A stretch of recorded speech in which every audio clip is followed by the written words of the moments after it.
4000 25 रुपए 50 रुपए 75 4200 नहीं कहना 4200 4350 जी अस्सलाम वालेकुम जी वाला एग्रीकल्चर ते खुश आमदीद करने जी सारे भरावां नूं। दोस्तों अल्लाह खैर करे ते गंदम दा सीज़न आ गया है पंजाब दे विच भी, जबकि सिंध दे विच भी गंदम दा स्टाक आना शुरू हो गया है। सिंध दे विच तुहानूं पता है गंदम दी कटाई पहलां ही शुरू हो जाती है ते गंदम दा स्टाक वगैरह मार्केट दे विच आना शुरू हो गया है। सिंध दे नाल पंजाब दे विच भी आन लग पिया। रहीम यार खां दे विच गंदम दा जिहड़ा तकरीबन 4 दिन पहलां स्टाक वगैरह आ गया सी ते नवीं गंदम का जरा रेट मिल रहा है 4350 4400 रुपए तक नवीं गंदम का मार्केट के रेट वगैरह मिलता पाया।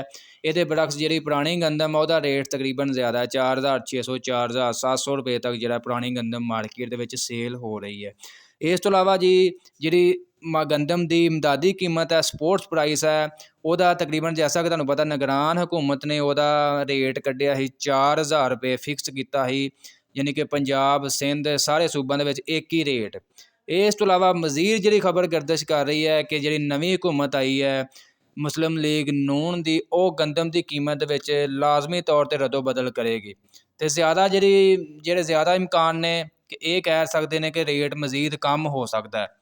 फिलहाल दोस्तों पाकिस्तान भर च पूरे सारे ਜਿਹੜੇ सूबे ने उन्होंने गंदम जी है किसानों को 4000 रुपए के हिसाब नाल जी है फी मन के हिसाब नाल खरीदारी की जाएगी साल 2024 अगर मजीद इस कोई रद्दो बदल नहीं किया जाता।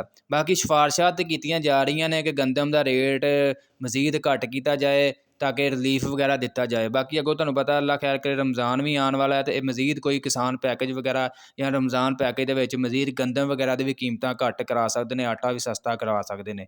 बाकी मजीद कोई भी अपडेट वगैरह मिलेगी इंशाल्लाह गंदम के सीजन ब सीजन तुहानूं अपडेट वगैरह देंदे रहांगे। जो भी अपडेट होएगी गंदम के हवाले नाल इंशाल्लाह तुहानूं अपडेट मिलेगी। तो अज की अपडेट वीडियो तुहानूं अच्छी लगी लाइक करियो, तो मजीद अपडेट लिए साडे यूट्यूब चैनल वाला एग्रीकल्चर लाजमी सबसक्राइब कर लो। इंशाल्लाह दोस्तों सीजन आ गया हुण सीजन के तुहानूं गंदम के हवाले नाल हर लम्हा अपडेट वगैरह इस चैनल पर मिलती रहेगी।